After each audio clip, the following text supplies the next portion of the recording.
Assalamualaikum warahmatullahi wabarakatuh. Perkenalkan, saya Hananta Diramansyah dari Politeknik Perkapalan Negeri Surabaya. Pada kesempatan kali ini, saya akan membawakan sebuah aplikasi yang akan menemukan sebuah aplikasi serta memberikan sedikit tutorial tentang JWT atau JSON Web Token atau JavaScript Object Notation Web Token. Yang pertama-tama, kita harus mengenal dulu apa itu konsep dari JWT. JWT adalah sebuah token atau token berbentuk string panjang yang sangat random, berfungsi untuk melakukan sistem autentikasi pertukaran informasi. Nah, di sini yang pertama user akan melakukan sign in, lalu server akan memberikan authentication berupa token JWT yang dikembalikan kepada user, serta user nanti akan mengirimkan kepada application server. Nah, di server tersebut akan di-verify dan memanggil beberapa application programming interface atau API. Karena dari user untuk melakukan application server yang menuju application server membutuhkan token JWT ini tadi, maka kita harus membuat dulu authentication servernya menggunakan JWT itu tadi, teman-teman. Nah, tadi kita menyinggung tentang Application Programming Interface atau API. Pada kesempatan kali ini kita akan membuat sebuah web API juga atau web service. Namun sebelum itu kita harus paham dulu konsep dari web API. Web service atau web API adalah sebuah sistem perangkat lunak yang dibuat untuk mendukung interoperabilitas atau interaksi yang biasa saya sebutnya, untuk mendukung interaksi antara dua aplikasi yang berbeda melalui jaringan. Nah, seperti ini teman-teman. Web service umumnya dibagi menjadi terdapat dua jenis, yaitu SOAP atau Simple Object Access Protocol. Yang kedua adalah REST atau Representational State Transfer. Nah, untuk kesempatan kali ini kita akan menggunakan REST API atau Representational State Transfer, di mana nanti apabila kita sudah membuat data dan REST API-nya, maka apapun aplikasinya dan apapun platformnya, kita dapat berkomunikasi dengan data ini tadi menggunakan REST API dan JSON tadi atau JavaScript Object Notational tadi, sehingga kita bisa membuat web application, mobile application, cloud-based service, dan bisa bertukar datanya dengan menggunakan REST API apapun bahasanya. Nah, sebelum lebih jauh, REST API juga adalah gaya arsitektur perangkat lunak yang di dalamnya mendefinisikan aturan-aturan untuk membuat web service. Biasanya kalau di Android API kita bisa memanggil contract.rawcontacts, atau kalau di iOS kita memanggil AV Capture Device untuk memanggil kamera, atau kalau di Windows yang sering kita gunakan adalah semisal kita ingin menggunakan fitur user interface dalam program kita di C# kita biasa memanggil user32.dll. Nah, itu juga termasuk API, teman-teman. Nah, yang pertama untuk kembali ke JWT tadi, teman-teman. Yang pertama yang akan kita lakukan adalah kita menginstal dulu PHP-nya. Pada kesempatan kali ini, saya menggunakan PHP yang paling baru, yaitu PHP 7.4. Teman-teman untuk install PHP bisa banyak sekali tutorial di internet, tapi yang perlu diperhatikan adalah versi PHP itu sendiri, teman-teman.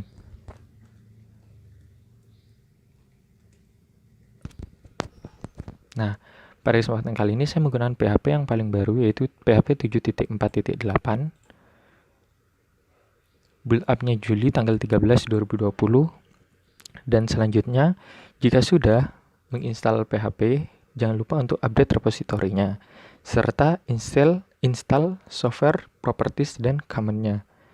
Dan juga jangan lupa untuk install PHP FM, teman-teman. Untuk lebih lengkapnya, install PHP FPM dan PHP MySQLi dengan keyword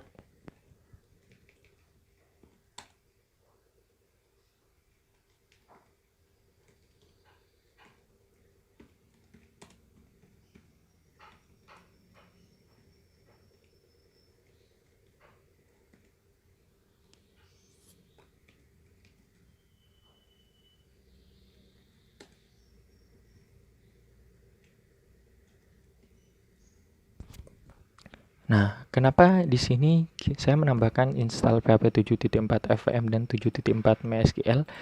Karena kedua properties common tersebut dibutuhkan ketika nanti kita membuat web service-nya, di mana akan berintegrasi dengan Nginx. Setelah itu, teman-teman install Nginx dengan keyword sudo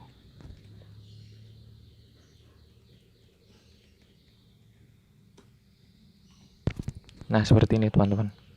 Setelah sukses menginstal Nginx,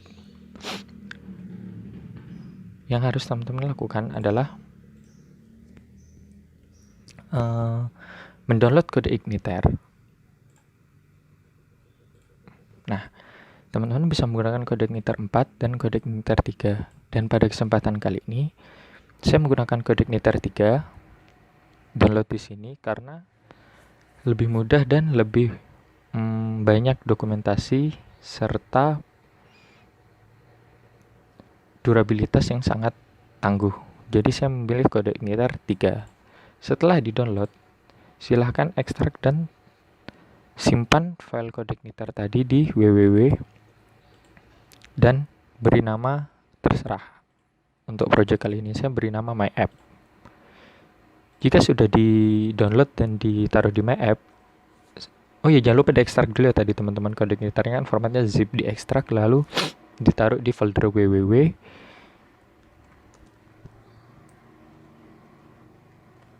My app. Untuk nama aplikasinya terserah. Setelah itu daftarkan domainnya dengan cara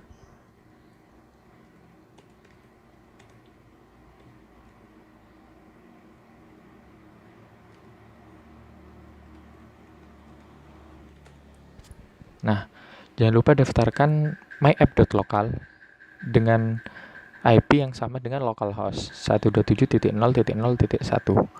Setelah itu disimpan. Lalu teman-teman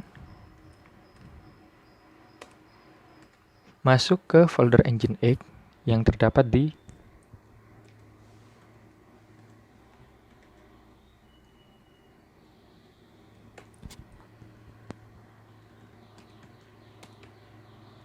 Nah, masuk ke folder etc Nginx sites available, lalu buatlah sebuah file sudo nano dengan nama project yang tadi, karena nama project saya myapp, dengan nama myapp.com. Nah, untuk konfigurasinya bisa teman-teman lihat di sini, bisa teman-teman pakai juga server name-nya myapp.local sama dengan nama filenya myapp.com tadi.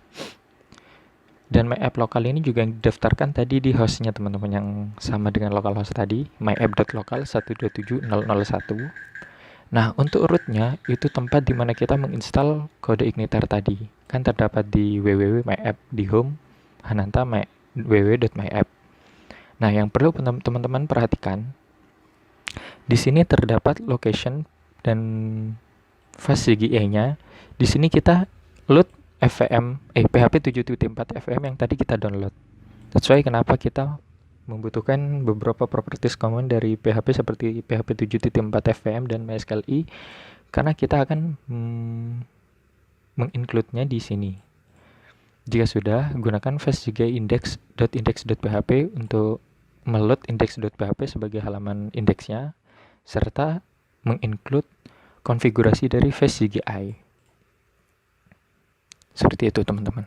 Oh ya, untuk jika teman-teman sudah memiliki web server seperti Apache 2, tolong untuk dihapus dulu atau diarahkan konfigurasi PHP-nya ke dalam Nginx agar localhost-nya tidak crash, karena sepengalaman saya, jika kita menginstal Nginx dan Apache 2, Apache akan ketika kita memanggil localhost, yang muncul adalah landing page-nya Apache, bukan Nginx. Jadi seperti itu teman-teman. Jika sudah, kita coba memanggil localhost. Oh, routingnya sudah diganti, saya lupa. Ya, intinya kalau sudah seperti ini berarti kita sudah berhasil menginstal kode Igniter dan PHP. Jika sudah,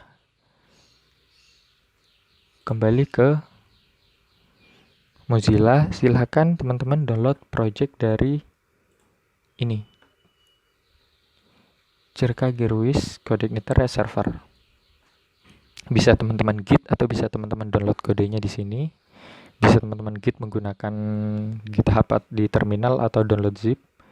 Jika sudah, silahkan isi dari file tersebut bisa di copy di dalam folder my app kita tadi atau folder project kita. Nah, jika sudah di copy, bisa teman-teman scroll ke bawah. Nah, di sini kan membutuhkan komposer. Nah, teman-teman juga install komposernya. Jika sudah berhasil install komposer,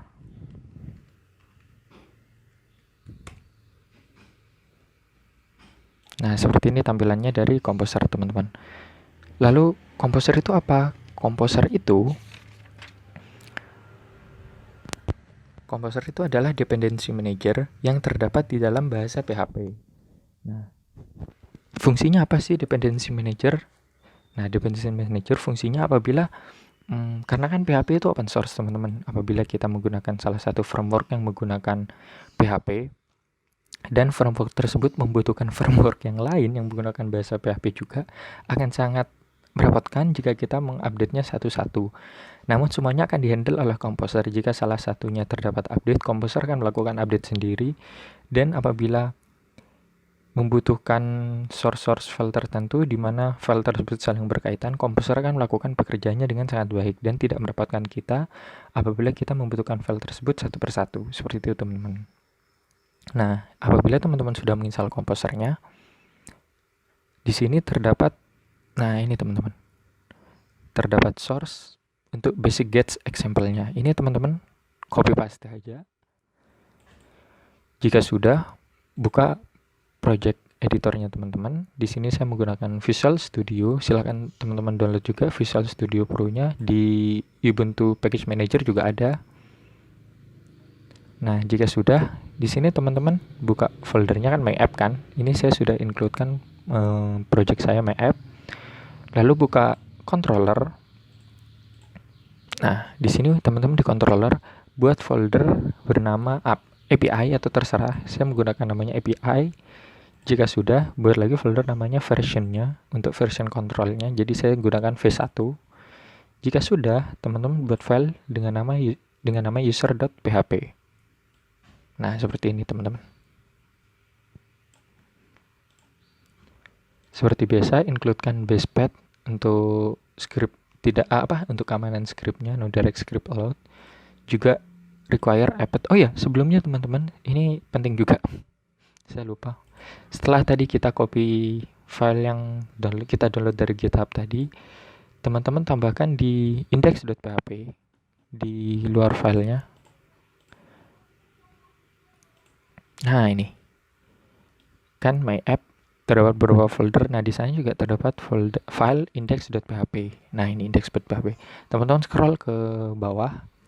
Nah, requirements-nya ini kita tambahkan fcpath titik vendor autoload.php. Vendor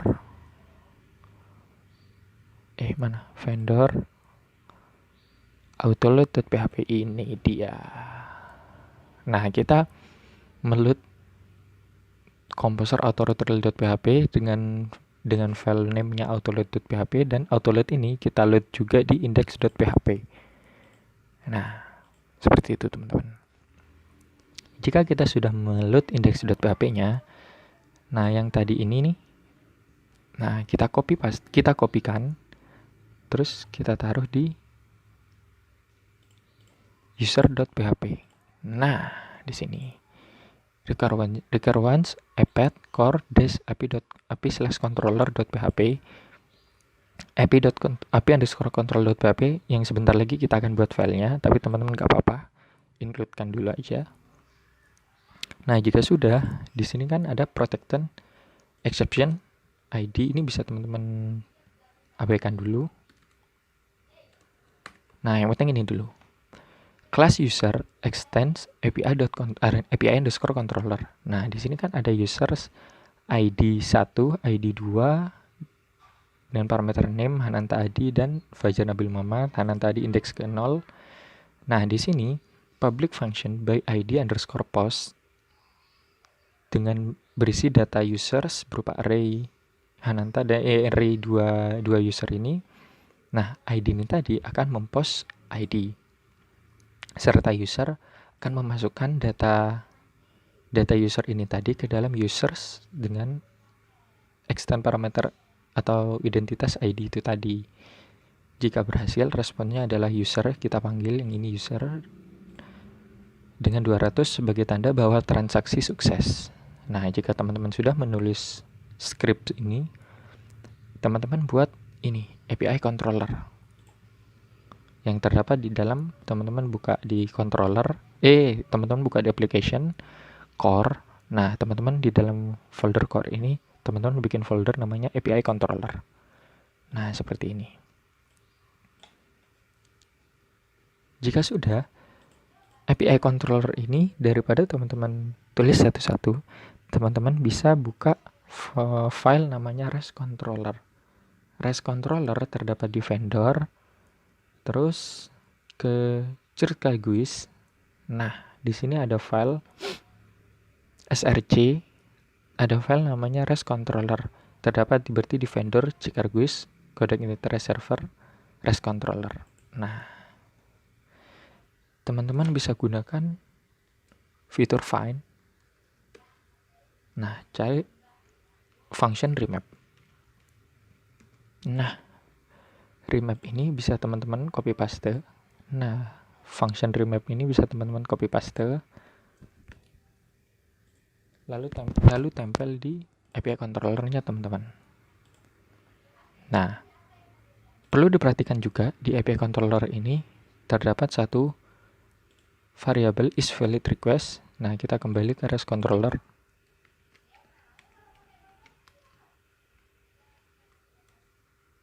Nah, isValidRequest adalah sebuah variabel yang bersifat private bernilai true. Kita kembali ke API controller.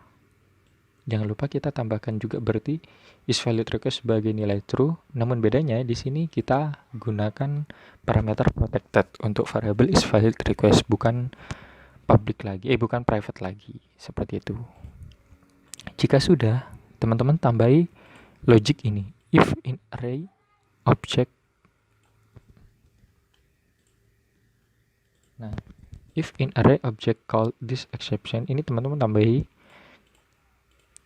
maksudnya di dalam array object yang dipanggil, kita lakukan exception, kita lakukan pengecualian yang masuk ke dalam logic. Jika di JWT out tidak berhasil atau tidak diautorisasi, maka responnya adalah unauthorized. Nah, seperti ini. JWT out-nya akan kita buat di bawah. Nah, public function JWT out. Nah, isinya apa mas? JWT out ini tadi. Nah, untuk JWT out-nya itu teman-teman bisa buka ini di controller. Nah, ini kan tadi yang dari API yang kita buatkan. Nah, ini. Tapi teman-teman buka contoh out.php yang tadi kita download file dari contoh project REST API. Nah, ini. Ada public function token get. Nah, ini. Token get-nya ini teman-teman copy functionnya, lalu tempel di out.php. Nah, di sini. Gitu teman-teman. Untuk out modelnya. Nah, untuk out-nya teman-teman bisa bikin filenya seperti ini.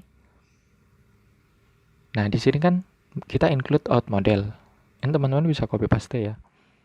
Ini kan kita ngeload model out model. Nah, kita buka model. Kita buat file baru namanya out model. Di sini new file out model. Nah, out model ini tadi isinya yang dari folder out.php yang kita download tadi. Sebagai contohnya kita bisa copy paste aja dari token get-nya. Hanya kita ganti nama function-nya. Login gitu. Gak apa-apa. Di sini ada sedikit modifikasi di mana saya menambahkan parameter atau params username dan password untuk mengganti data dengan tokennya, karena defaultnya mungkin nanti satu sebagai data dummy. Kita ganti username sama password untuk menggenerate token itu tadi kan ya teman-teman.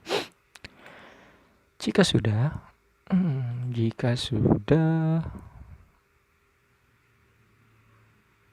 udah, itu aja teman-teman. Teman-teman bisa bisa coba membuka Postman. Nah, di sini yang pertama adalah kita buat myapp.local yang tadi aplikasi kita sebagai web server, API v1 out login.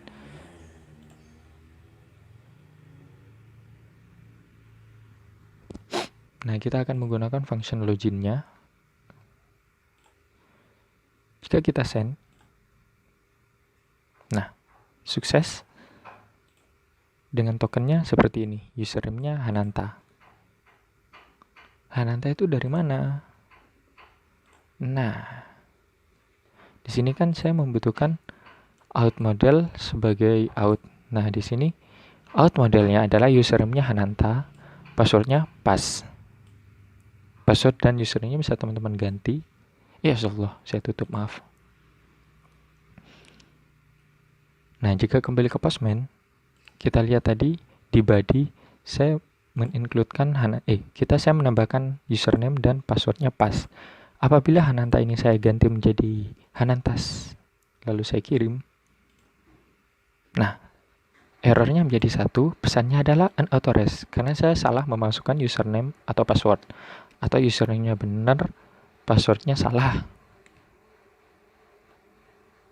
Tetap akan unauthorized karena password dan username-nya salah. Namun jika benar, saya akan mendapatkan token. Nah, token ini yang akan saya kirim kepada ini tadi, teman-teman, agar bisa melakukan verifikasi seperti itu. Jika sudah, teman-teman coba masuk ke myapp.local API user by ID yang tadi kita buat bareng-bareng di sini. Nah, ini by ID. Jangan lupa ini ganti ke post ya, teman-teman. Defaultnya kan get, kita ganti ke post. Sama yang tadi juga ini post. Nah, jika sudah, di address myapp.local API v1 user by ID ini masuk ke header, kita tambahkan key-nya authorization untuk headernya, lalu jangan lupa centang. Nah, value-nya ini isi token yang tadi sudah kita dapatkan dari JWT. Nah, jika tokennya sudah diisi, body-nya juga jangan lupa kita tambahkan ID-nya, indeks ke berapa. Kita coba panggil indeks ke 0. Maka yang muncul adalah Hananta ID sebagai indeks ke 0 atau indeks ke 1. Nah, Fajar Nabil Muhammad seperti yang kita lihat tadi di sini. Indeks ke 0, indeks ke 1. Apabila kita tidak melakukan verifikasi dari value ini tadi, maksudnya kita tidak authorization untuk key-nya, maka akan unauthorized. Kita tidak bisa melihat atau memanggil function untuk melihat data ID dan nama ini tadi, teman-teman. Mungkin seperti itu pembahasan tentang JWT serta sedikit tutorial dari saya. Kurang lebihnya saya mohon maaf. Dan apabila ada pertanyaan, bisa teman-teman drop pertanyaan di bawah. Wabillahi taufiq wal hidayah. Wassalamualaikum warahmatullahi wabarakatuh. Still coding, teman-teman.